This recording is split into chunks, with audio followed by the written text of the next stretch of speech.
अगर किसी परिस्थिति के लिए आपके पास सही शब्द नहीं है तो सिर्फ मुस्कुरा दीजिए। शब्द उलझा सकते हैं पर मुस्कुराहट काम कर जाती है। ऐसे ही एक मकड़ी की प्रेरणादायक कहानी सुनते हैं। शहर के एक बड़े म्यूजियम के बेसमेंट में कई पेंटिंग्स रखी हुई थी। ये वे पेंटिंग्स थी जिन्हें प्रदर्शनी कक्ष में स्थान नहीं मिला था। लंबे समय से बेसमेंट में पड़ी पेंटिंग्स पर मकड़ियों ने जाला बना रखा था। बेसमेंट के कोने में पड़ी एक पेंटिंग पर एक मकड़ी ने बड़ी मेहनत से बड़ा सा जाला बुना हुआ था। वह उसका घर था और वह उसके लिए दुनिया की सबसे प्यारी चीज थी। वह उसका विशेष रूप से ख्याल रखती थी। एक दिन म्यूजियम की साफ सफाई और रख रखाव कार्य प्रारंभ हुआ।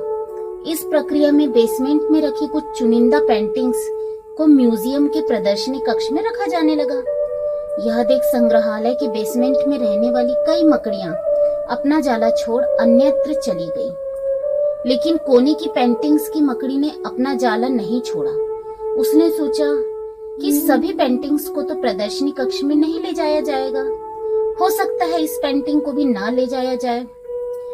कुछ समय बीतने के बाद बेसमेंट से और अधिक पेंटिंग्स उठाई जाने लगी, लेकिन तब भी मकड़ी ने सोचा कि ये मेरे रहने की सबसे अच्छी जगह है। इससे बेहतर जगह मुझे कहाँ मिल पाएगी। वह अपना घर छोड़ने को तैयार नहीं थी, इसलिए उसने अपना जाला नहीं छोड़ा। लेकिन एक सुबह संग्रहालय के कर्मचारी उस कोने में रखी पेंटिंग को उठाकर ले जाने लगे। अब मकड़ी के पास अपना जाला छोड़कर जाने के अतिरिक्त कोई विकल्प नहीं था। जाला न छोड़ने की स्थिति में वह मारी जाती। बुझे मन से उसने इतनी मेहनत से बनाया अपना जाला छोड़ दिया। संग्रहालय से बाहर निकलने के बाद वह कई दिनों तक इधर उधर भटकती रही। कई परेशानियों से उसे दो चार होना पड़ा। वह बड़ी दुखी रहा करती थी कि उसका खूबसूरत घर भगवान ने उससे छीन लिया, उसे इस मुसीबत में ढकेल दिया। वह संग्रहालय के अपने पुराने घर के बारे में सोचकर और दुखी हो जाती कि उससे अच्छा स्थान अब उसे कभी हासिल नहीं होगा। लेकिन उसे अपने रहने के लिए स्थान तो खोजना ही था। इसलिए वह आखिर में एक दिन वह एक सुंदर बगीचे में पहुंची। बगीचे में एक शांत कोना था जो मकड़ी को बहुत पसंद आया।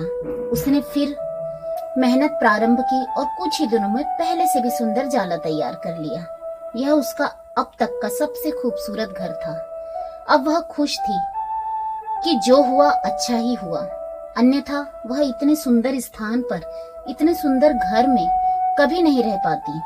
वह खुशी खुशी वहां रहने लगी। इसलिए कहते हैं, मुश्किलों से कह दो कि उलझे ना हमसे, हमें हर हालात में जीने का हुनर आता है। धन्यवाद।